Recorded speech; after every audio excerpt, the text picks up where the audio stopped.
Bismillahirrahmanirrahim. Assalamualaikum warahmatullahi wabarakatuh. Alhamdulillahirabbil alamin. Hamdan katsiran thayyiban mubarakan fi. Asyhadu an la ilaha illallah wahdahu la syarikalah wa asyhadu anna Muhammadan abduhu wa rasuluh. Allahumma shalli wa sallim wa barik ala Muhammad wa ala alihi wa sahbihi ajmain, amma ba'du. Alhamdulillah para pendengar Anas Radio, kaum muslimin dimanapun kita berada, kita berjumpa kembali dalam acara kesayangan kita di setiap Kamis malam, yaitu tanya jawab problema muslim. Tanyakan saja seluruh permasalahan agama kita bersama guru kita yang mulia Al-Ustaz Zulkarnain bin Muhammad Sunusi hafizahullah ta'ala.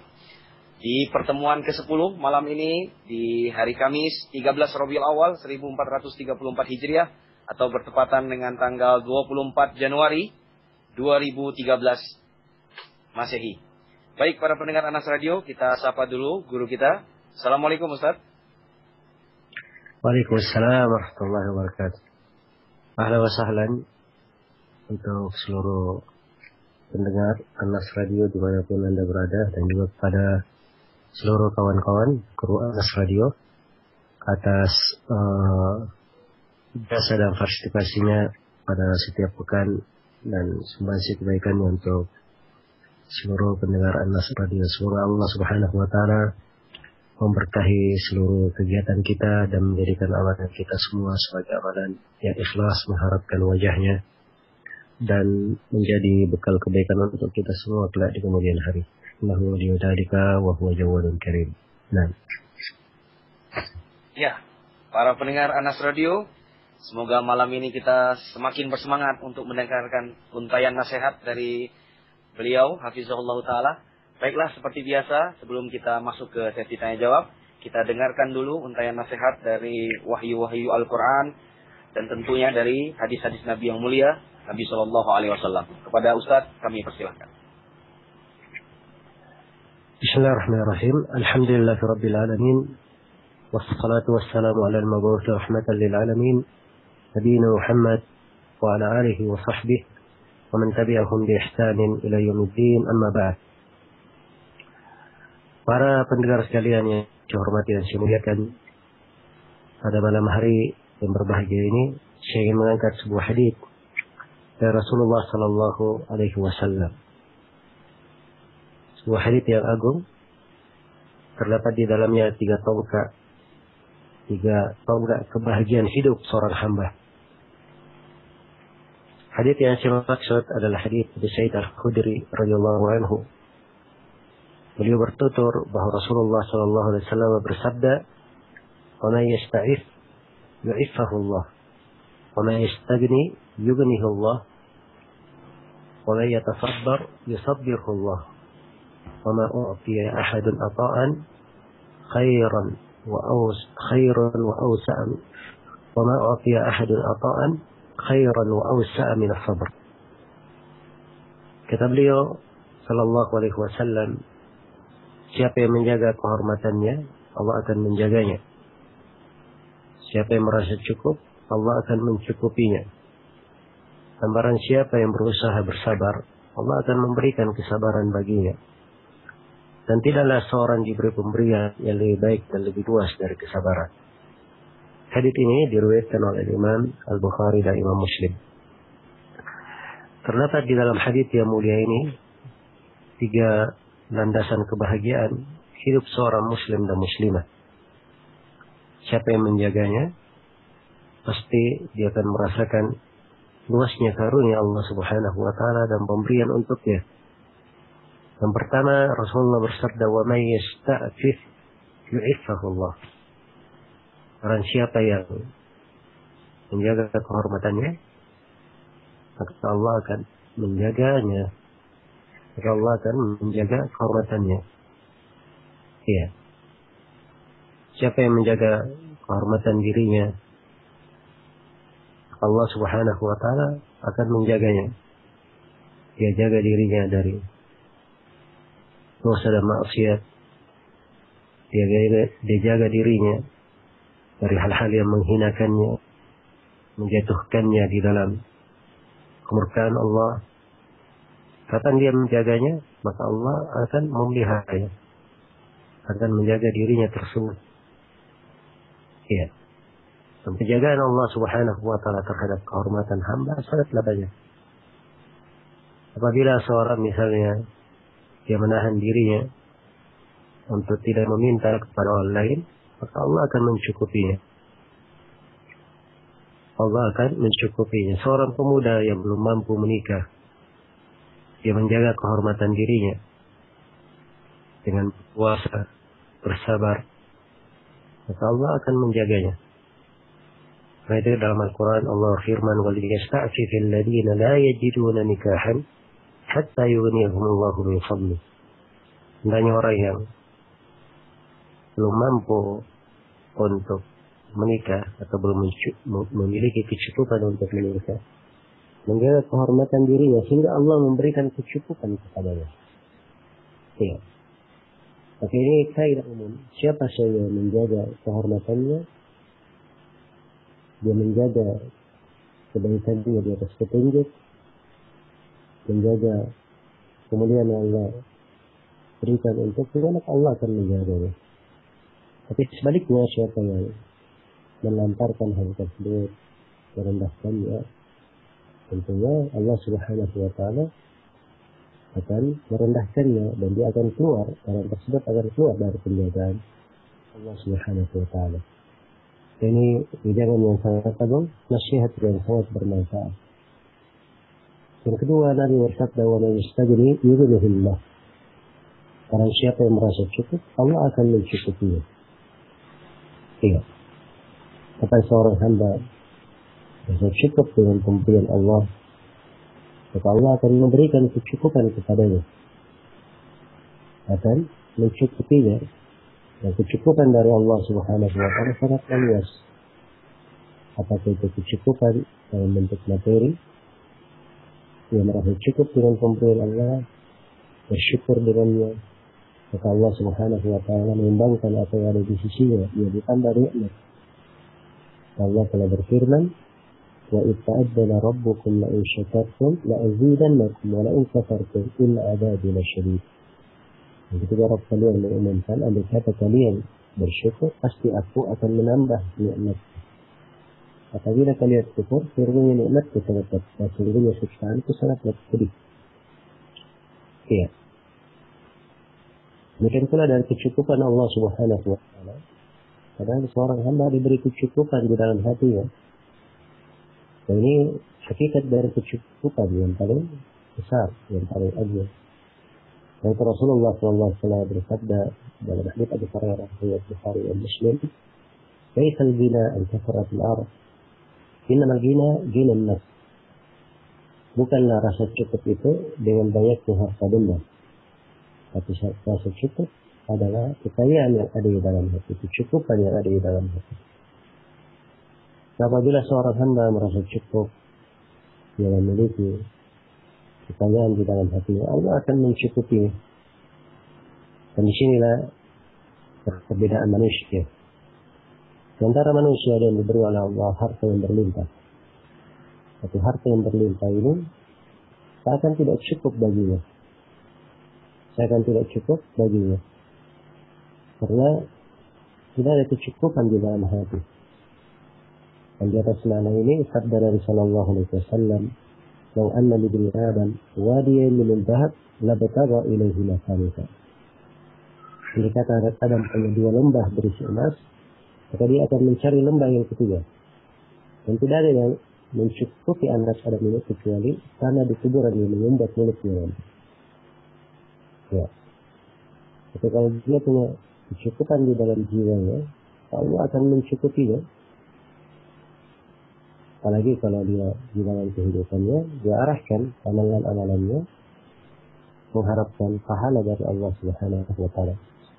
Maka Rasulullah sallallahu alaihi wasallam bersabda, "Man kana fid dunya man kana fil akhirati hammah, jama'a Allahu shamlah, wa ja'ala al-ghina fi qalbi wa ta'tihi ad-dunya wa hiya radiyah." Barang siapa yang akhirat adalah tujuan, maka Allah Subhanahu wa ta'ala akan Maka Allah Subhanahu wa taala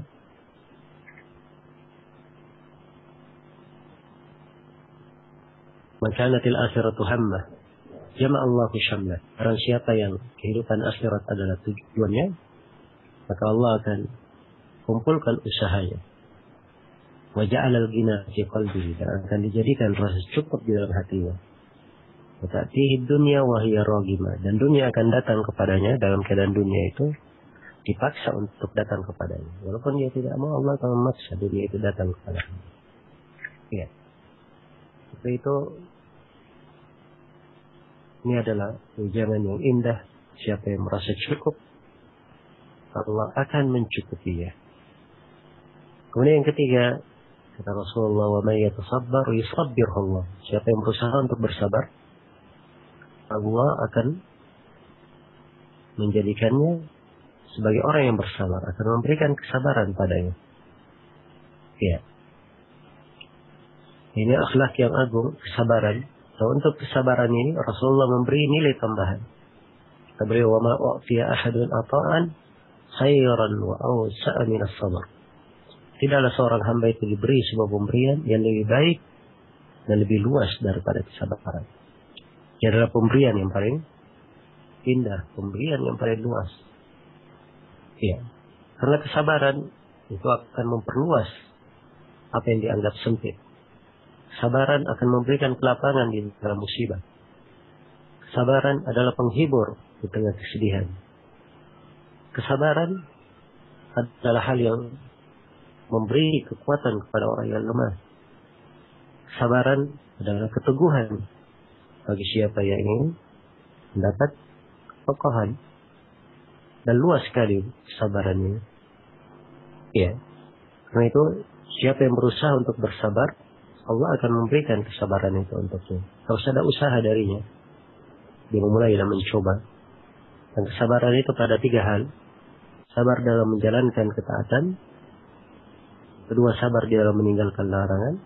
Yang ketiga, sabar di dalam menerima ketentuan dan takdir Allah Subhanahu wa ta'ala. Ya. Musibah apa saja yang menimpa seorang hamba, kalau dia memiliki kesabaran, maka dia pasti akan menjalani musibah tersebut dengan hal yang baik. Maka ini 3 wejangan dari Nabi Sallallahu Alaihi Wasallam yang berisi landasan-landasan kebahagiaan hidup bagi seorang hamba. Hadits ini menunjukkan bahwa balasan itu sesuai dengan jenis amalan. Kalau dia menjaga kehormatannya, Allah balas dia dari jenis amalannya, dijaga pula kehormatannya. Dia merasa cukup, Allah balas dia dari jenis amalannya, Allah akan mencukupi. Dia berusaha bersabar, Allah balas dia dengan jenis amalannya, diberi kesabaran untuknya. Semoga Allah Subhanahu wa ta'ala memberikan taufik dan rahmatnya kepada kita semua, dan menjadikan kita semua sebagai hamba-hambanya, dan selalu bersabar di dalam menerima segala ketentuan dan takdirnya, bersabar di dalam menjalankan setiap perintah dan di dalam meninggalkan larangannya. Semoga Allah Subhanahu wa ta'ala menjadikan hati-hati kita semua sebagai hati-hati merasa cukup dengan pemberian Allah, dan menjadikan diri kita berhias dengan akhlak qanaah, menjaga kehormatan diri. Innahu waliyyu dzalika wa huwal qadiru alaihi wa huwa jawadun karim. Wallahu ta'ala alam. Yes. Ya. Alhamdulillahirabbil alamin. Sebuah untayan nasihat yang indah. Sekarang kita masuk sesi tanya jawab, Ustaz. Dari yang pertama, Al-Ahrangga Jakarta. Ustaz, ana mau bertanya, apa hukumnya memakai celana jeans, namun celana jeans tersebut lebar dan tidak isbal, kemudian ketika sholat ditutupi dengan sarung. Apakah masih diperbolehkan atau tetap dihukumi tasyabbuh? Ya, silakan, Ustaz. Ya, barakallahu fiik Al-Ahrangga. Sepanjang celana jeans yang dipakai lebar dan tidak isbal, kemudian ketika dia sholat ditutup dengan sarung, hal tersebut insyaallah ta'ala tidak ada masalah. Karena celana jeans seperti ini dari hal yang sekarang ini sudah rata dipakai, sudah umum di tengah kaum muslimin. Maka ilah dari tasyabbuh ini adalah hal yang jauh untuk dikatakan padanya. Hanya saja kalau seorang menggunakan celana yang lebih umum lagi, maka mungkin itu akan lebih afdal. Ya. Allahu ta'ala alam. Ya. Selanjutnya Ustaz dari Ummu Ayyas di Jakarta. Ustaz, bagaimana hukum mengadakan perlombaan di mana bukan dalam hal keagamaan melainkan dunia, pekerjaan atau bisnis? Dalam lomba tersebut peserta tidak dipungut biaya apapun. Bahkan ongkos kirim hadiah pun ditanggung oleh penyelenggara. Hadiah misalnya berupa produk gratis dan voucher belanja untuk satu kali pakai tanpa minimum pembelian dan berlaku kapan saja. Silakan Ustaz. Ya, jadi perlombaan yang seperti ini banyak bentuknya ya. Banyak bentuknya. Ada yang diperbolehkan, ada yang tidak diperbolehkan. Baik. Jadi yang pertama yang perlu diperhatikan di sini adalah niat dari penyelenggara perlombaan tersebut. Apakah di dalamnya ada persaingan bisnis atau yang semisal dengan itu. Kalau ada bentuk persaingan, maka dijaga etika-etika, tidak menzalimi orang lain, tidak mengadakan bahaya untuk orang lain. Kemudian untuk perlombaan itu sendiri, kalau hanya dikatakan tanpa dipungut biaya, bahkan ongkos kirim ditanggung oleh penyelenggara, ya, di dalam mengikuti hal tersebut, ini ada dua cara. Ada dengan cara membeli produk, kemudian dia boleh ikut. Dan ada dengan cara tidak membeli produk. Dan ini akan memberikan perbedaan dalam hukum. Kapan itu dengan membeli produk, maka di sini niat sangat menentukan. Kalau dia meniatkan membeli produk tersebut untuk ikut undian, maka ini dia sudah masuk di dalam perbuatan khimar, perbuatan judi, karena dia mengeluarkan biaya untuk ikut undian. Mungkin dia menang, mungkin dia kalah. Nah, ini adalah khimar yang terlarang. Tapi kalau dia membeli produk, seperti umumnya kebiasaan manusia membeli produk, tidak ada niatan apa-apa, tapi setelah dia beli ternyata diberi kesempatan untuk ikut perlombaan dengan gratis tadi, maka dalam hal yang seperti ini ada silang pendapat di kalangan ulama. Yang Allah Ta'ala alam, pendapat yang lebih kuat itu diperbolehkan. Karena itu sekali lagi saya katakan tadi, niat memiliki peranan di dalam hal ini. Jadi simpulan dari pertanyaan ini banyak rincian di dalamnya. Kalau hanya merinci suatu kejadian dengan lebih detail, saya kira mungkin itu akan lebih mengena dalam jawaban. Dan jawaban yang saya berikan tadi sifatnya umum, semoga bermanfaat. Ya. Ya. Ustaz, pertanyaan berikut dari Al-Ah Adi di Balikpapan, Kalimantan Timur. Ustaz, ana mau tanya bagaimana hukum main bola futsal. Kemudian apabila dalam permainan ditentukan aturan, yang kalah dalam permainan maka dia push up atau mendapatkan hukuman. Apakah ini termasuk dalam hadiah dan judi? Ya, silakan Ustaz. Ya, barakallahu fikum, berkaitan dengan masalah main bola atau futsal, itu adalah hal yang sudah berjalan, berada di mana-mana di tengah kaum muslimin. Hal tersebut tidak ada masalah, yang penting tidak ada perkara yang diharamkan. Dari bentuk menampakkan aurat, menzalimi orang lain, atau mengucapkan yel-yel atau kata-kata yang tidak dibenarkan di dalam syariat. Adapun kalau misalnya ditentukan hukuman kalah, ditentukan hukuman bagi siapa yang kalah akan push up atau mendapat hukuman yang lain, ya, maka hal yang seperti ini hendaknya ditinggalkan. Karena ini dari perkara-perkara yang membawa kepada syubhat. Adapun masuk di dalam judi, ini tidak masuk di dalam hal tersebut, sebab dia adalah bentuk dari munafasah, bentuk dari perlombaan saja yang bukan bersifat hadiah di dalamnya keuntungan, tapi hanya memacu untuk lebih menang. Hanya saya arahkan kalau ditinggalkan itu lebih afdal dan lebih utama. Wallahu ta'ala.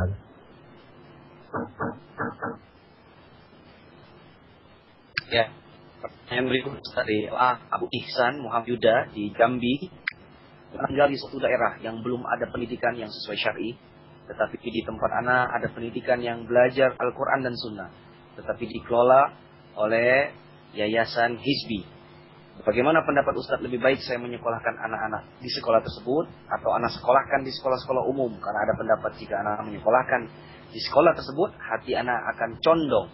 Hati kita akan condong kepada mereka. Bagaimana pendapat Ustadz? Ya, silakan. Ya, memang berkaitan dengan masalah ini masalah yang sangat riskan sekali. Asalnya di dalam hal yang seperti ini, seorang menjaga keselamatannya itu lebih bagus dan lebih utama. Dan itu harusnya yang dia kedepankan. Dia menjaga keselamatannya dan keselamatan anak-anaknya. Kalau dia bisa mencari solusi lain, hendaknya dia cari solusi lain. Tapi kalau misalnya dia diharuskan menghadapi dua bahaya. Satu bahaya sekolah-sekolah umum, dan banyak sekali kerusakan akhlak di dalamnya. Bahkan mungkin dia mendapatkan dari bentuk-bentuk kesyirikan. Ya. Dan bahaya lain dia menyekolahkan anaknya di sekolah hizbi misalnya, maka dia di sekolah hizbi juga mendapat bahaya dari pemikiran-pemikiran menyimpang. Maka kalau misalnya dia mengambil dan menimbang yang paling sedikit bahayanya diambil, itu insya Allah ta'ala tidak ada masalah. Ya, kalau dia pandang dia sekolahkan di tempat hizbi, sambil dia tahu atau dia peringatkan akan bahaya-bahaya yang mungkin ada di pemikiran hizbi tersebut, maka ini adalah hal yang difatwakan oleh sebagian ulama kita. Hanya saja kalau hanya saja ini saya ungkapkan apabila tidak ada solusi lain. Dan alhamdulillah solusi itu banyak. Semoga Allah Subhanahu wa taala yang memberikan taufik dan hidayah kepada kita semua. Nah. Ya. Baik Ustaz, pertanyaan berikut dari Al-Ah Muhammad Iksan di Makassar. Ustaz, lebih utama mana pada saat safar? Hanya menjaga sholat witir dan sholat fajar, atau melaksanakan semua sholat sunnah? Di kondisinya memiliki banyak waktu luang dan sedang berada di Haramain. Ya, silakan Ustaz. Baik. Di dalam hadits Abu Musa al-Asy'ari yang diriwayatkan oleh Imam Al-Bukhari, Rasulullah sallallahu alaihi wasallam bersabda, "Jika safara al-abd atau marida, atau jika marida al-abd atau safara, kutiba ma kana ya'maluhu muqiman sahihan." Apabila seorang hamba itu sakit atau dia safar, maka apa yang biasa dia kerjakan ketika dia mukim dan ketika dia sehat, itu akan selalu tercatat. Jadi seorang musafir, kalau dia melakukan safar, lalu dia tinggalkan amalan-amalan yang biasa dikerjakan di negerinya, amalan tersebut sudah tercatat pahala untuknya. Sudah tercatat pahala untuknya. Hanya saja perlu diketahui bahwa tidak ada larangan bagi musafir untuk mengerjakan sholat sunnah. Ya. Dan apabila kondisi tempat dan waktu mendukung untuk hal tersebut, maka hendaknya dikumpulkan berbagai kebaikan. Seperti di sini yang disebut oleh penanya, dia berada di Haramain, di Mekah dan di Madinah, di mana sholat di Madinah itu dilipat gandakan jadi 1000 kali lebih utama dari masjid yang lainnya, kecuali Masjidil Haram, dan sholat di Masjidil Haram lebih utama 100.000 kali. Maka ini adalah kesempatan dan waktu. Ya, kalau dia laksanakan seluruh sholat sunnah pada waktu tersebut dan ada waktu luang tidak membatalkannya, maka dia mengumpulkan banyak pahala. Dia mendapat pahala apa yang biasa dikerjakan di rumah sudah tercatat. Kemudian yang kedua, dia dapat pahala dengan melaksanakan sholat-sholat sunnah tersebut di tempat yang dilipat gandakan dengan pahala. Ya, ini kesempatan jangan dilewatkan, dan seorang memanfaatkan anugerah dari Allah Subhanahu wa taala berikan. Wallahu taala alam. Ya. Ya. Dari pertanyaan berikut dari Al-Ah Abdurrahman di Solo, Jawa Tengah. Ustaz, ana suka dan cocok dengan program daurah satu kitab sampai tuntas. Mohon untuk sering-sering mengadakan daurah tersebut. Nah, ini pernyataan. Yang kedua, pertanyaannya, kapankah seseorang yang dikatakan ulama oleh kebanyakan manusia ya, bisa diambil ilmunya? Apakah benar pernyataan yang mengatakan seorang ulama itu dihukumi ahlu sunnah dan kita mengambil ilmu darinya sah-sah saja? Ya, silakan Ustaz. Iya, baik. Apakah berkaitan dengan seorang yang dikatakan ulama sebagai alim, ini memiliki kriteria dan syarat-syarat di kalangan para ulama. Ya. Dan kondisi manusia di setiap masa dan di tempat tertentu berbeda-beda dalam hal ini. Dari tingkat keilmuan. Ya. Dan alim itu adalah orang yang memahami Al-Quran dan Sunnah Rasulullah Sallallahu Alaihi Wasallam dengan pemahaman yang benar. Ya. Tapi perlu diketahui bahwa di dalam masalah penyampaian ilmu dan ajar mengajar, ya, tidak disyaratkan seorang itu menjadi ulama pada segala bidang ilmu. Tapi dia boleh untuk mengajarkan atau menyampaikan apa yang dia kuasai. Apa yang dia kuasai dari ilmu tersebut. Misalnya orang yang mampu mengajarkan nahwu, ilmu bahasa Arab, dia ajarkan bahasa Arab yang dia kuasai. Kalau dia mampu mengajarkan fikih, dia ajarkan fikih yang dia kuasai. Demikian seterusnya. Iya. Dan seorang guru yang kita mengambil ilmu darinya adalah guru yang memiliki akidah yang benar, akidah yang sahih dari sesuai dengan jalan ahli sunnah. Kemudian yang kedua, dia memiliki manhaj yang lurus. Ya, bukan orang yang membawa pemikiran fanatisme kepada kelompok tertentu atau menyandang pemikiran hizbiyah atau yang semisal dengan itu. Kemudian yang ketiga, guru yang kita belajar darinya adalah guru yang baik dan gemar menasihati umat tanpa etikat baiknya untuk umat. Ya, wallahu ta'ala alam. Nah. Ya. Pertanyaan berikut Ustaz dari Ummu Hanif di Surabaya. Bagaimana sikap kita jika dimintai sumbangan untuk pengajian Maulid Nabi? Apakah kita berhak menolak sumbangan tersebut atau apa? Ya, silakan Ustaz. Ya, barakallahu fikum. Pengajian Maulid itu adalah pengajian yang tidak disyariatkan. Sebab Maulid, memperingati Maulid Nabi, itu dari hal yang tidak pernah dilakukan oleh Rasulullah SAW, tidak pula oleh para sahabatnya. Ya. Kemudian kalau maksud dari peringatan Maulid itu adalah untuk mengingat Nabi atau untuk cintaan kepada Nabi, mengingat Nabi dan cinta kepada Rasulullah pada semua keadaan, bukan di bulan Rabiul Awal saja. Ya. Di bulan Rabiul Awal dia ingin mengikuti Nabi, tapi setelah itu dia lupa kepada tuntunan Nabi sepanjang tahun. Ini dari kerusakan perayaan Maulid. Kemudian Maulid itu sendiri adalah peringatan hari lahir Nabi.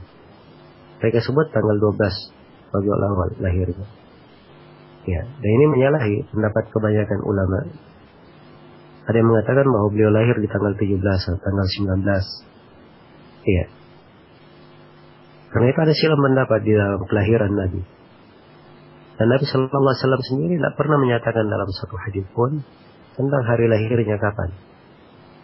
Karena itu memperingati Maulid dengan apa yang dilakukan sekarang ini itu adalah hal yang tidak jelas.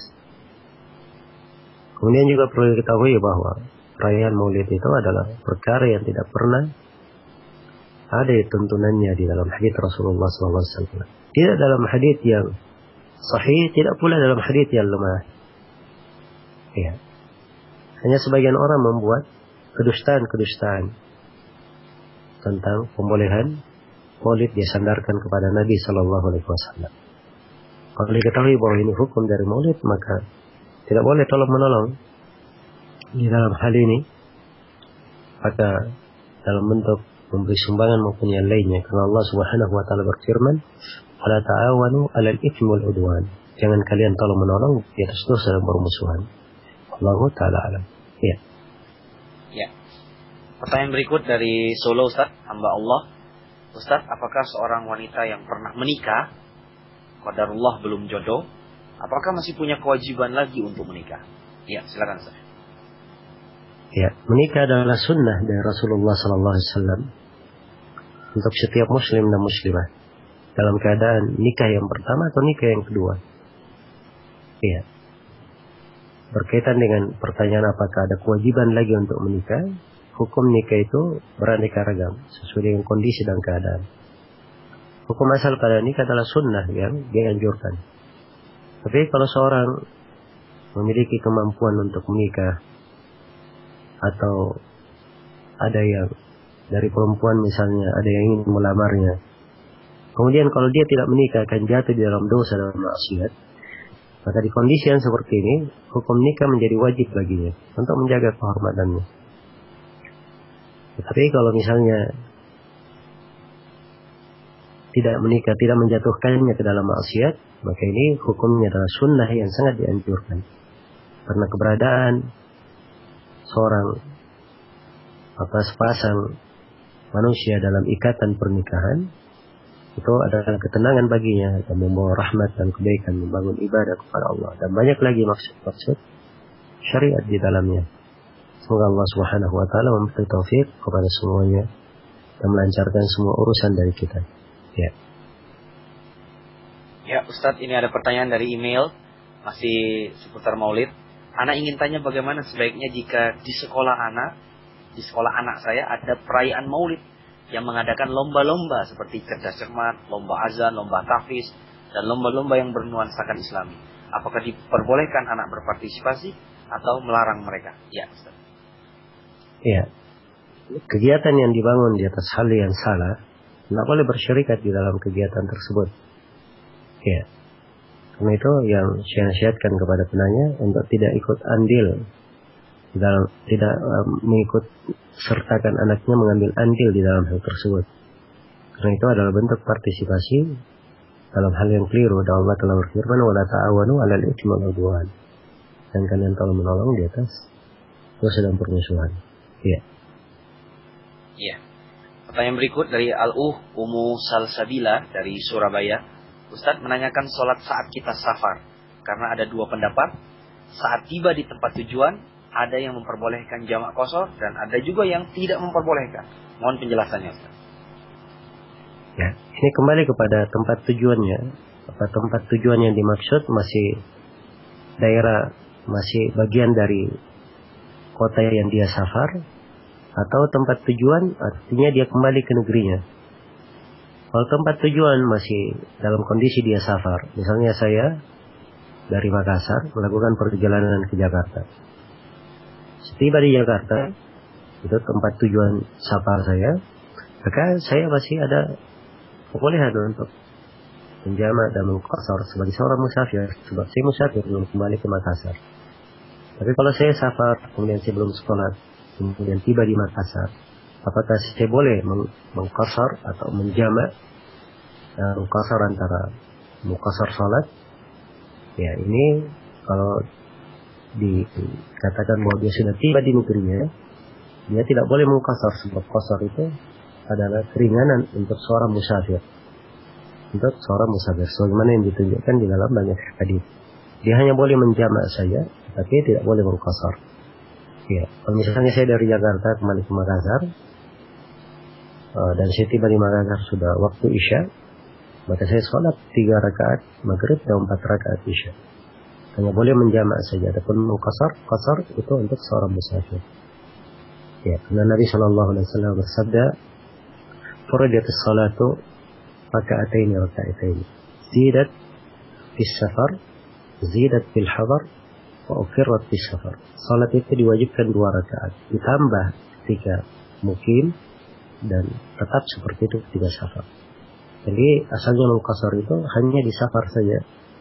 Ya, adapun ketika mukim tidak ada dispensasi qashar bagi seorang yang mukim. Ya, wallahu ta'ala.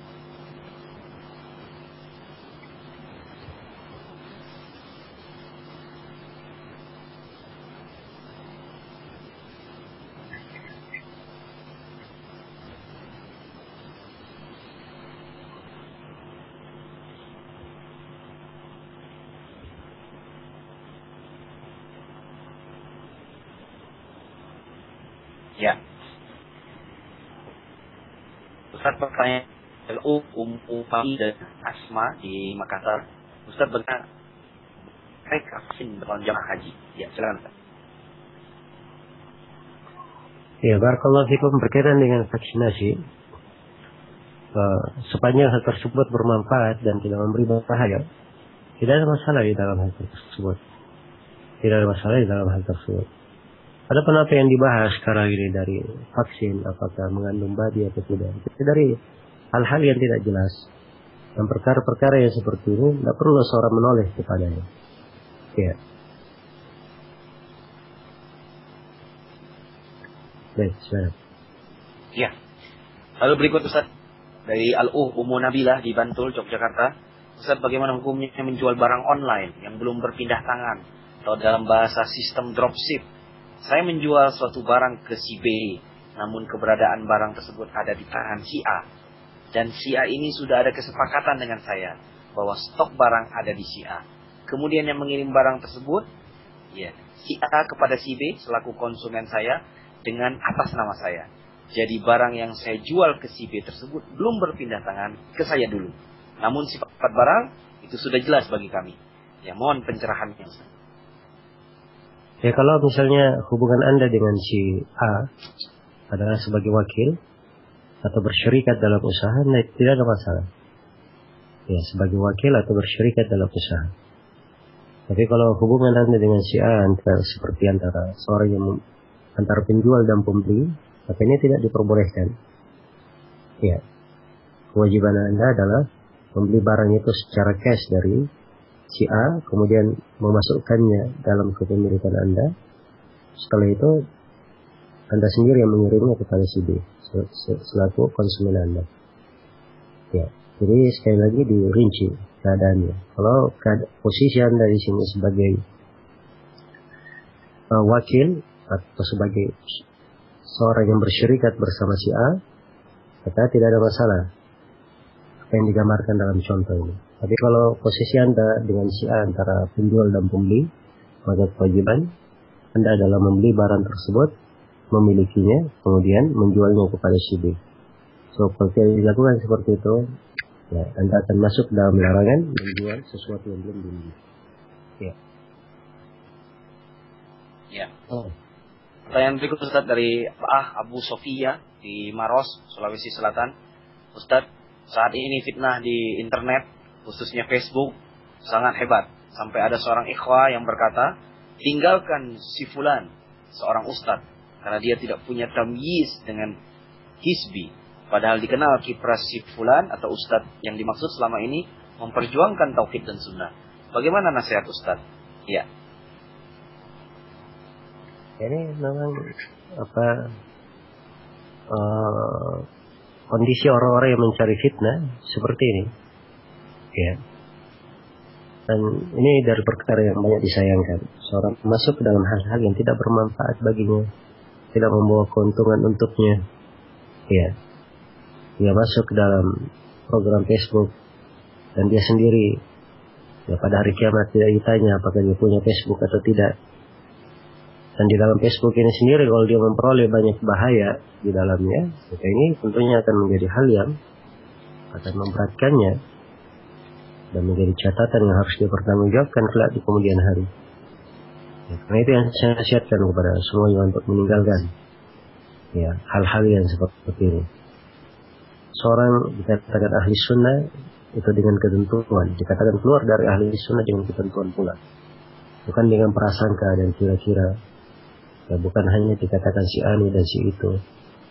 Dan saya nasihatkan kepada semuanya untuk sibuk dengan menuntut ilmu, dengan amalan salih, dijauhkan diri dari segala jalan yang bisa mengantar kepada fitnah. Semoga Allah memberi taufik kepada semuanya. Wallahu ta'ala. Ya. Ustaz, pertanyaan berikut dari Al-Ummu Maryam di Bekasi. Ustaz, ini pertanyaan hukumnya lotus bird. Ini agak panjang. Lotus bird itu setelah seorang bayi lahir, tali pusat beserta plasenta yang melekat pada bayi dibiarkan saja. Tidak dipotong atau dijepit hingga tali pusat beserta plasenta mengering dan terlepas dengan sendirinya. Nah, namun menurut sejarah, lotus bird ini berasal dari kaum-kaum musyrik, yaitu terdapat dalam budaya Bali dan suku aborigin Australia dan yang selainnya dari agama-agama yang lain. Dan merupakan salah satu ritual bagi mereka.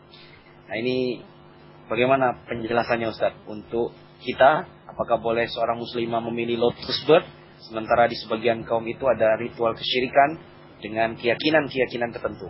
Apakah tidak masalah melakukannya dengan alasan kesehatan atau khawatir masuk ke dalam tasyabuh, atau yang selainnya seperti tadi ke masalah kesyirikan. Ya, silakan Ustaz. Ya, pertama di dalam masalah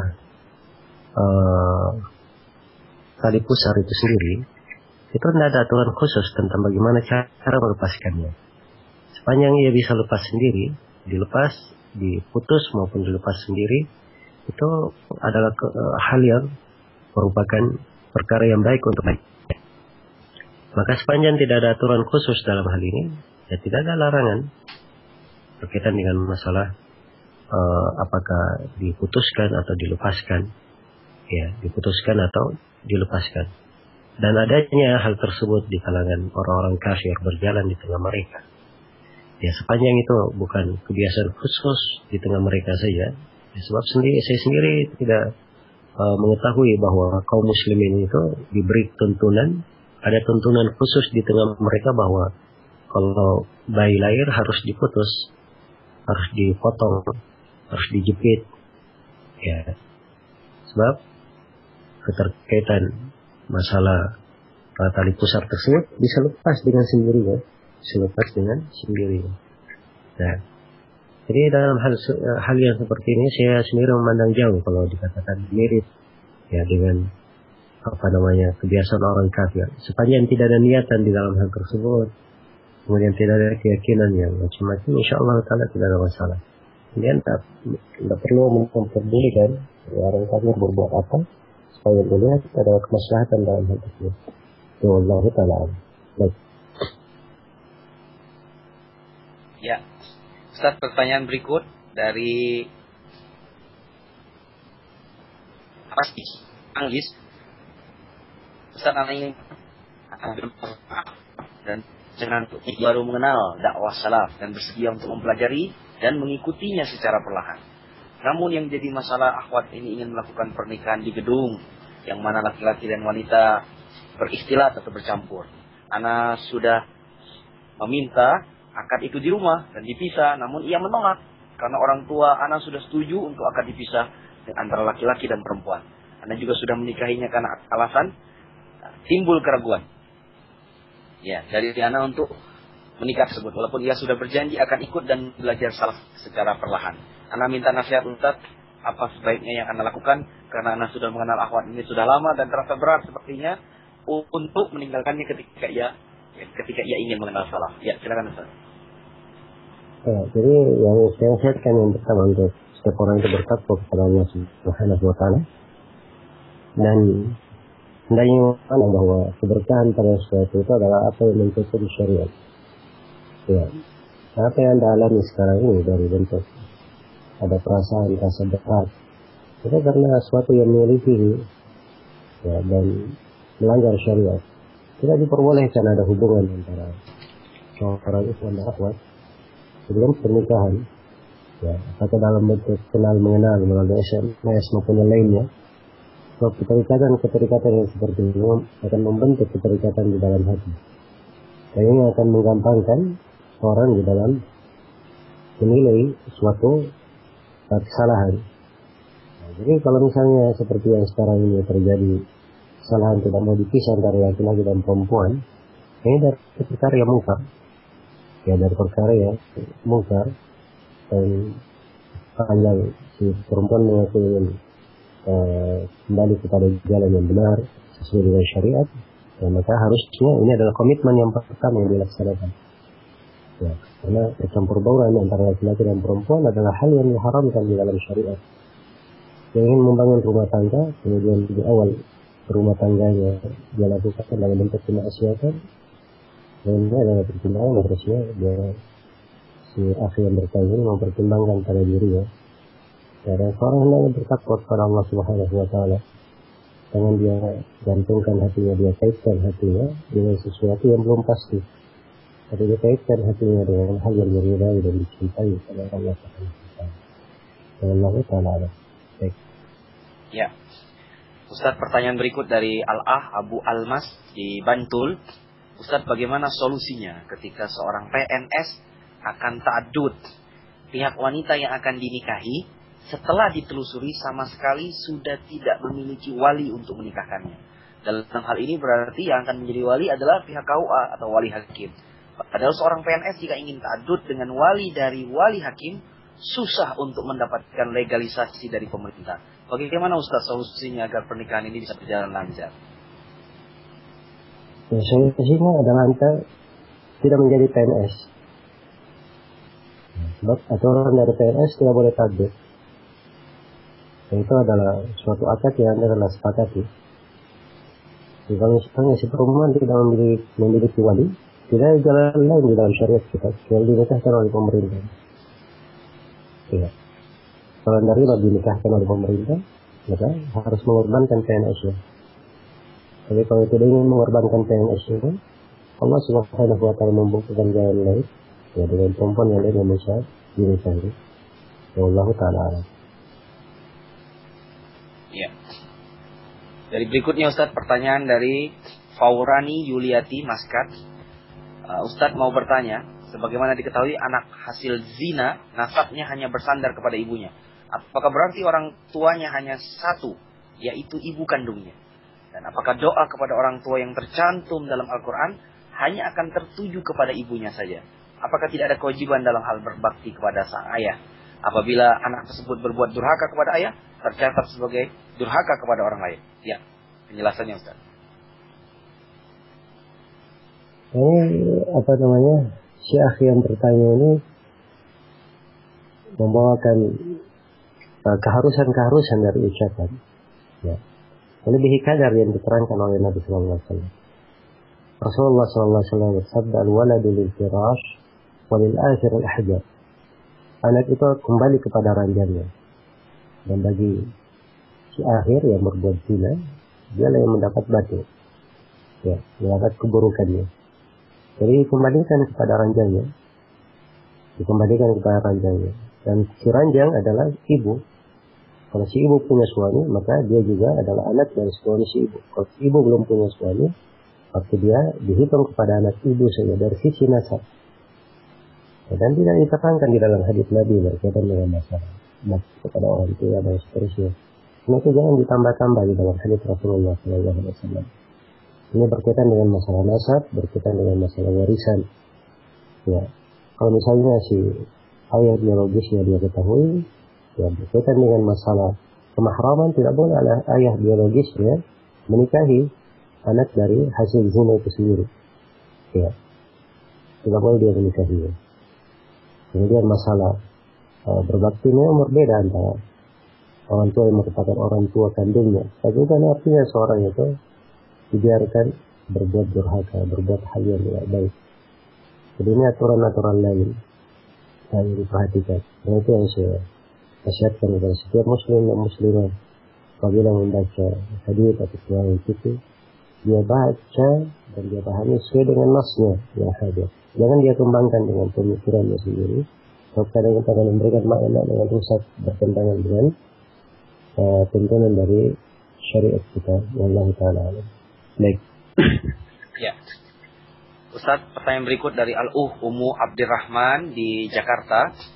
Bagaimana hukum menjadi member anggota sebuah multi level marketing? Namun tujuannya hanya agar mendapatkan diskon atau harga lebih murah dari produk-produknya saja untuk konsumsi pribadi atau menjual kembali dengan harga eceran. Dan menjadi member di sini cukup membeli paket yang harganya sesuai dengan harga barangnya tanpa biaya registrasi. Namun ya, tidak ada keharusan untuk merekrut orang lain atau maksudnya mengikuti sistem MLM tersebut. Ya, silakan Ustaz. Ya, dasarnya menjadi members dengan cara yang seperti ini tidak diperbolehkan. Sebab dia memberi bayaran di depan. Setelah dia membayar, mungkin dia pakai, mungkin tidak dia pakai. Dan ini di pembahasan khimar. Dan pembayaran di depan itu dengan mengambil manfaat lebih besar nantinya dengan cara mengambil potongan harga, itu adalah bentuk dari riba. Ya. Karena itu walaupun maksudnya hanya mengambil member untuk mendapatkan diskon lebih murah, ini adalah hal yang tidak diperbolehkan dengan bergantangan dengan perkara yang berkaitan dengan riba atau apa yang mengantar kepada riba. Kalau dia perlu produk ya, atau barang yang dijual oleh multilevel marketing tersebut, silahkan dia beli, tapi tidak dengan cara dia ikut di dalamnya, bersyirikat di dalam kesalahan yang mereka lakukan. Ya Allah Ta'ala. Ya. Pertanyaan berikut Ustaz dari Andi di Makassar. Bagaimana dengan seorang yang ta'aruf melalui surat menyurat? Informasi apa saja yang perlu disampaikan dalam surat menyurat tersebut? Lalu pertanyaan kedua, bagaimana dengan hal investasi emas? Apakah termasuk dalam menimbun harta apabila hanya disimpan saja dengan tetap mengeluarkan zakatnya? Ya, silakan. Ya, ta'aruf dari dalam bentuk surat menyurat, kalau sebatas hanya memberikan informasi, itu boleh saja. Tetapi kalau misalnya dia melalui jalur perantara, itu lebih afdal. Ya, karena di surat menyurat tersebut mungkin informasi yang diberikan di dalam surat dibaca oleh orang yang memiliki keperluan dan mungkin juga dibaca oleh orang lain. Ya, karena itu kalau dia hanya terbatas pada perantara dengan berita orang yang terpercaya, maka itu sudah cukup. Itu sudah cukup. Ya, dan tidak mesti seorang itu melamar seorang perempuan, dia bicara langsung dengan perempuan tersebut, ya, atau mengurus langsung dengan perempuan tersebut. Ya. Kadang dia merasa cukup dengan berita yang sampai kepadanya.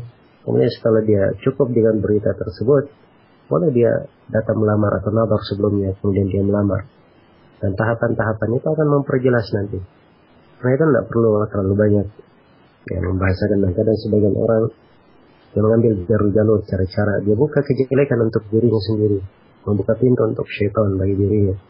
Ya, dan hendaknya hal-hal yang seperti ini dihindari oleh setiap muslim dan muslimah. Kemudian yang kedua berkaitan dengan masalah investasi emas. Ya, investasi boleh saja dalam bentuk emas maupun yang lainnya, sebab berdagang adalah hal yang diperbolehkan. Ya, kalau berkaitan dengan masalah menimbun harta, hal yang berlebihan semuanya tercela dalam bentuk apapun. Sepanjang dia bertakwa kepada Allah pada harta yang diamanahkan kepadanya, dia keluarkan zakatnya, ya, dan dia syukur nikmat Allah, maka insyaallah taala itu adalah hal yang baik. Ya. Ya. Ya Ustaz, pertanyaan berikut dari Haula di Jakarta Selatan. Ustaz, bagaimana sikap seorang akhwat yang ingin sekali menuntut ilmu syar'i dan ingin memakai hijab dengan syar'i, tetapi sama orang tuanya dibilang nanti dulu bantu bapak dalam mencari uang untuk membantu membiayai adik-adiknya sekolah. Ya, gimana Ustaz? Silakan. Ya, sebenarnya hal yang ditanyakan ini dari ingin menjalankan syariat, ya, kemudian menuntut ilmu, itu tidak bertentangan dengan makna membantu keluarga. Sepanjang dia bisa mengkompromikan antara dua hal, maka dia lakukan dua hal tersebut. Dan perlu diingat bahwa seorang hamba, kalau dia bertakwa kepada Allah, bersabar, Allah tidak akan melantarkannya. Allah telah berfirman, innahu may yattaqi wa yasbir, fa innallaha la yudhi'u ajral muhsinin. Sungguhnya barang siapa yang bertakwa dan bersabar, sungguhnya Allah tidak akan melantarkan pahala orang-orang yang berbuat baik. Allah Subhanahu wa taala berfirman, "Wa may yattaqillaha yaj'al lahu makhrajan wa yarzuqhu min haitsu la yahtasib." Barang siapa yang bertakwa kepada Allah, Allah akan adakan untuknya jalan keluar dan akan diberi rezeki untuknya dari arah yang tidak pernah dia sangka.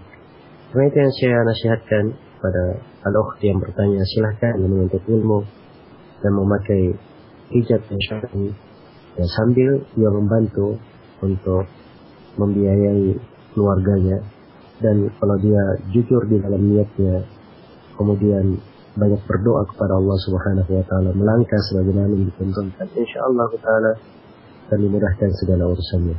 Semoga Allah memberi taufik kepada al-ukht yang bertanya dan kepada seluruh kaum muslimat yang menghadapi masalah yang seperti ini. Nah, ya. Pertanyaan berikut Ustaz dari Al-Ah Zainal Abidin di Jakarta. Ustaz, bagaimana mengimani qada dan qadar dengan benar? Ya, bagaimana Ustaz? keimanan kepada takdir adalah suatu pembahasan yang jelas di dalam buku-buku akidah yang diuraikan oleh ahli sunnah wal jamaah dari masa ke masa. Ya, mungkin saja Allah yang bertanya ini ada sebuah pembahasan yang mungkin menjadi hambatan di dalam hatinya. Kalau ditanyakan secara mungkin kita akan lebih bisa mengarah kepada apa yang diperlukan. Tapi secara umum keimanan kepada takdir, pada qada dan qadar, pada qada dan qadar itu adalah salah satu rukun dari rukun iman. Salah satu rukun dari rukun iman, dan dijelaskan bagaimana hakikatnya, bagaimana fondasi dan dasar-dasar keimanan kepada takdir. Dan ini adalah pembahasan-pembahasan yang perlu diuraikan, dan waktu untuk kesempatan ini tidak mencukupi kita. Semoga Allah Subhanahu wa taala memudahkan di waktu yang lain. Dan Allah yang bertanya, saya nasihatkan untuk mendengarkan ceramah-ceramah yang berkaitan dengan masalah ini. Kita punya banyak ceramah yang bisa dibuka dari situs www.dzulqarnain.net atau dzulqarnain.com. Bisa diperiksa ceramah-ceramah yang berkaitan dengan akidah, dan banyak pembahasan-pembahasan berkaitan dengan masalah takdir telah kita uraikan. Semoga bisa bermanfaat untuk penanya dan selainnya. Dan semoga Allah Subhanahu wa taala memberikan keikhlasan untuk kita semua dalam ucapan la ilaha illallah. Ya Ustaz, pertanyaan berikut dari Al-Ah Abdus Somad di Karawang. Ustaz, bagaimana kiat menghilangkan rasa malas di dalam diri? Lalu bagaimana memperbaiki akhlak? Apakah benar dengan mempelajari nahwu atau bahasa Arab itu bisa memperbagus akhlak? Dan bagaimana kiat untuk tetap istiqomah dalam ketaatan sedang kondisi lingkungan kuliah dan tempat kerja tidak mengenal sunnah Nabi? Ya. Ya, barakallahu fikum. Yang pertama berkaitan dengan kiat menghilangkan rasa malas dalam diri. Ya, ini banyak kiat di dalamnya. Yang pertama adalah hendaknya dia banyak mengingat tentang kematian. So, kalau dia tahu dirinya akan mati dan meninggal kembali kepada Allah, dia harus berbekal.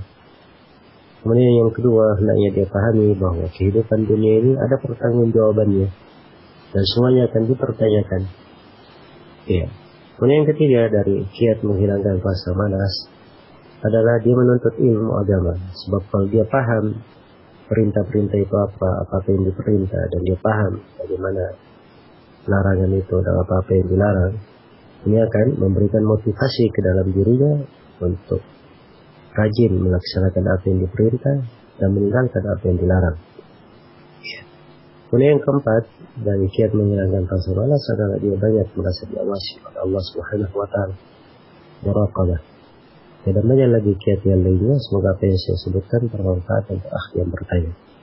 Kemudian yang kedua, memperbaiki akhlak itu adalah hal yang baik. Dan banyak cara dalam memperbaiki akhlak. Memang belajar ilmu nahwu dan bahasa Arab, itu kata Imam Syafi'i, man ta'allama al-arabiyya raqqa qalbuhu. Siapa yang mempelajari bahasa Arab akan lembut hatinya. Karena di dalam lantunan kata-kata orang Arab, kemudian di dalam susunan bahasa, kalau kita apalagi kalau membaca Al-Quran dan membaca hadis, akan tampak sekali keindahan-keindahan bahasa yang akan melembutkan hati, membuat orang lebih merenungi makna dan memperbaiki dirinya. Kalau ini makna yang diinginkan dari mempelajari bahasa Arab, itu adalah hal yang bagus. Ya. Tapi kalau dia maksudkan hanya belajar nahwu, sekadar belajar nahwu tidak menjadi baik akhlaknya, ini harus dikaitkan dengan apa yang saya sebutkan tadi. Nah, kemudian yang ketiga berkaitan dengan masalah istiqamah di dalam lingkungan kuliah atau tempat kerja yang tidak mengenal sunnah. Memang ini termasuk kendali dalam kehidupan orang ketika menghadapi lingkungan dan masyarakat yang tidak bersahabat, tanda petik dalam bahasa lain, lingkungan yang tidak sesuai dengan syariat, maka harus ada kesabaran. Ia menjaga dirinya di atas ketaatan, menghindari hal-hal yang buruk. Ya, dan untuk istiqamah di dalam perkara tersebut harus didukung dengan menuntut ilmu agama, dia banyak berdoa dan beristighfar, banyak menghisap dirinya, kemudian dia memiliki teman duduk yang baik yang menuntunnya kepada kebaikan, mengajaknya kepada kebaikan. Kemudian hendaknya dia banyak berdoa kepada Allah Subhanahu wa taala untuk menjaga dari segala fitnah. Semoga Allah Subhanahu wa taala memberikan taufik kepada semuanya. Nah. Ya. Yang berikut dari Ferial binti Said di Jakarta. Apa batasan aurat besar terhadap anak yang masih di bawah 2 tahun, Ustaz? Apa hukumnya seorang ibu mandi bersama anaknya yang masih kecil tersebut? Ya. Ya. Anak yang berada di bawah usia 2 tahun, ya, auratnya belum dianggap, belum berlaku padanya hukum aurat yang dipertimbangkan bagi laki-laki maupun perempuan. Nah, sebab itu untuk siapa yang sudah mukallaf atau siapa yang kalau dipandang akan membawa fitnah padanya. Ya. Adapun berkaitan dengan masalah ibu mandi dengan anak yang masih kecil, ini dilihat kepada perkembangan si anak. Ya. Kalau memang hal tersebut masih lumrah, tidak ada masalah.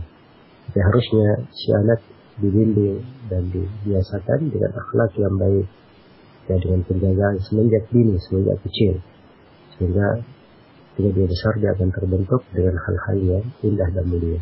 Ya, Allah Ta'ala. Ya. Pertanyaan berikut Ustadz dari Al-Ah Abu Komar. Ustadz, saya mau tanya, saya bekerja sebagai konsultan hukum perusahaan, di mana saya memiliki pertanyaan sehubungan dengan pekerjaan anak. Bagaimana hukumnya? Yang pertama, jika saya membantu sebuah perkara perdata, seperti perkara hutang piutang, apakah boleh saya membantu pihak yang berhutang maupun yang dihutangkan? Dan pertanyaan yang kedua, bagaimana hukumnya jika saya diminta membuat ringkasan mengenai peraturan tentang bank di Indonesia, kemudian membantu mendirikan perusahaan tersebut yang berbentuk bank? Ya, silakan Ustaz. Ini banyak hal yang saya perlu perjelas dari penanya di sini, dan untuk pertanyaan-pertanyaan disebut di sini mungkin ada perkara-perkara yang belum cukup bagi saya untuk memberi jawaban. Karena ya sebenarnya kalau ingin bertanya melalui email, mungkin oleh kawan-kawan kru nanti ya di kru Anas Radio boleh melanjutkannya melalui email nanti. Ya. Ya. Pertanyaan berikut Ustaz dari Al-Ah Abdul Aziz di Parepare, Sulawesi Selatan. Ustaz, apakah boleh menabung bersama istri untuk membeli tanah atau rumah mertua? Ya, silakan Ustaz. Ya, kalau mertua memiliki tanah atau rumah ingin dijual, ya, kemudian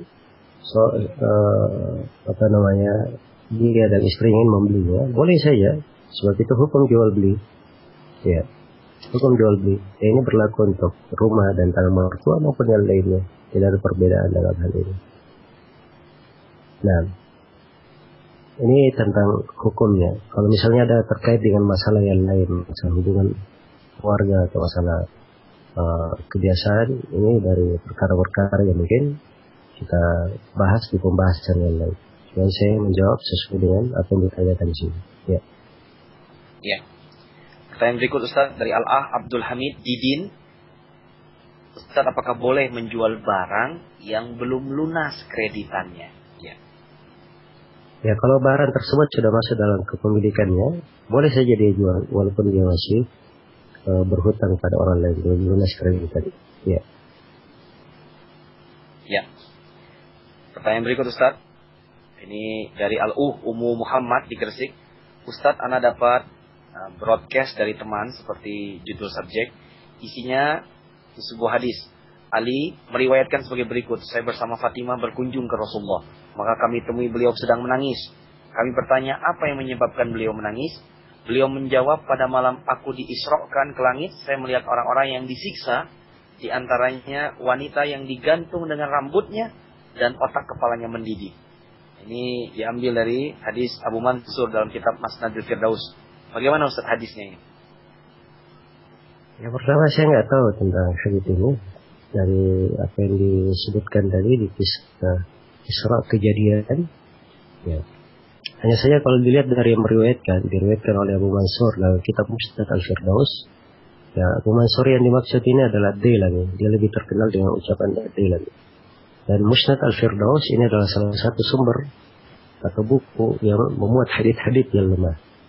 Bahkan sejumlah ulama seperti Al-Uqayli, ya, dan ini disebutkan oleh Al-Juluni di dalam Muqaddimah Kashful Khafa, bahwa sebagian buku kalau hadits hanya diriwayatkan di buku itu, maka bisa dipastikan bahwa itu adalah hadits yang lemah. Hadits yang lemah. Dan ada beberapa buku yang seperti ini, ya, dikumpulkan oleh sebagian dari kakek guru kami dalam satu bait syair. Wa ma numili aqwa uqwakir wa musnadul firdaus da'fuhu syuhir. apa yang disandarkan kepada yaitu wamanu mili'at. Ad artinya Ibnu Adi dalam kitab Al-Kamil, wa al-Ukaili dalam kitabnya Abdul Wafa, Wakir yaitu Ibnu Asakir di dalam tarikhnya, wa Musnadul Firdaus, dan yang keempat adalah Musnadul Firdaus. Ini 4 buku.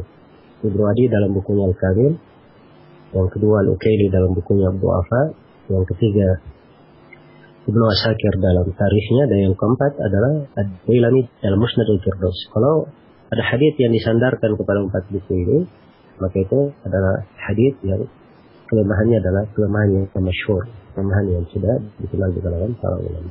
Ya. Ya.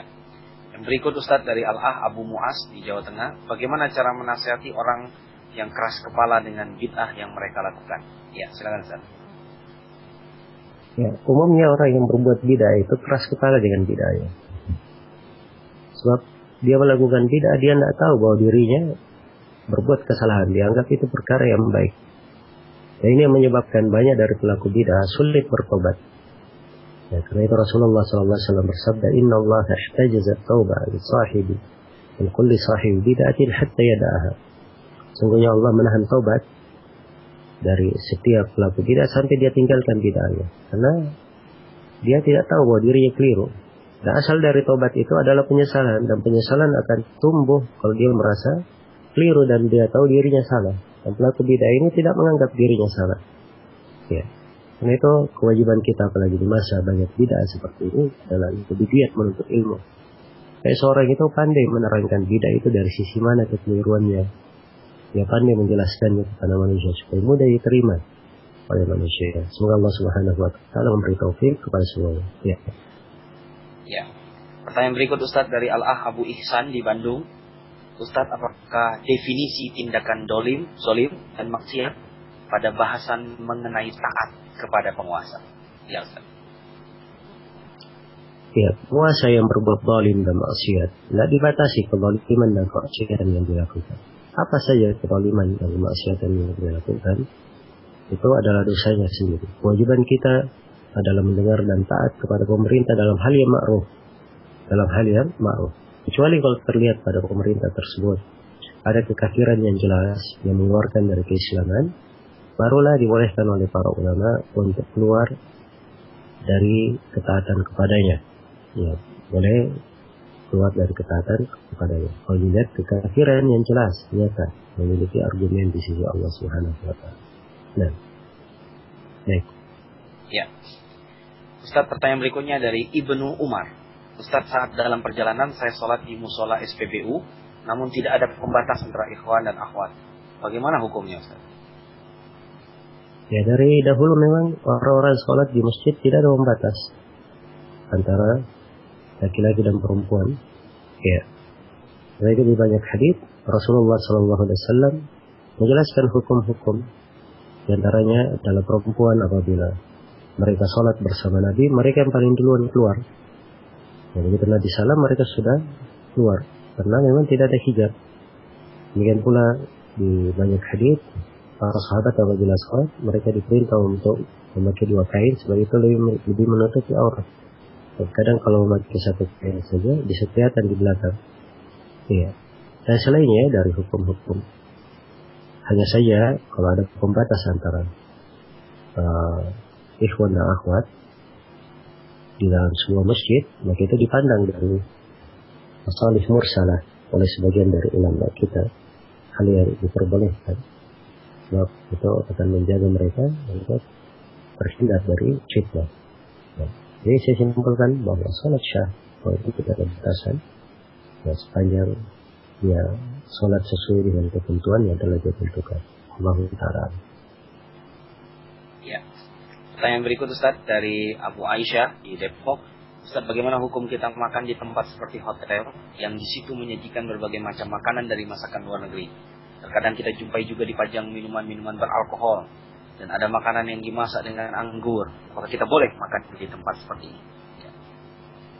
Ya, kalau dia hanya makan dari makanan yang halal, itu tidak dipermasalahkan. Dan tempat piring yang dia pakai makan adalah hal yang tidak bercampur dengan najis, insya Allah Ta'ala tidak ada masalah. Hanya saja keberadaan dia di tempat yang seperti ini adalah perkara yang harusnya dia hindari. Sebab adanya maksiat di sebuah tempat itu dikhawatirkan dan memberikan dampak yang negatif bagi dirinya. Ya, Allah Ta'ala. Ya. Ustaz, ini pertanyaan berikut dari seorang hamba Allah di Bandung. Ya. Ya.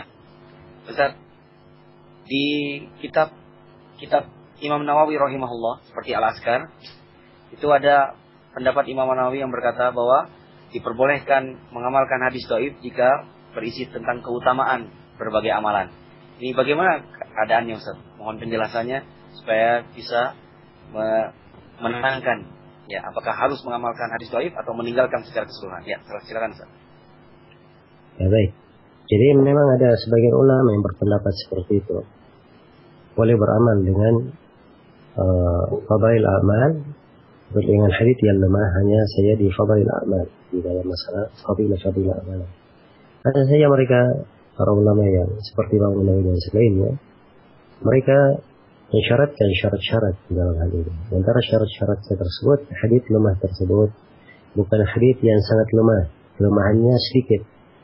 Kemudian syarat yang kedua disyaratkan bahwa hadits yang berkaitan dengan fadilah ini dia masuk di dalam keumuman syariat, masuk ke dalam umum syariat, bukan membentuk hukum sendiri, tidak dasarnya di dalam syariat.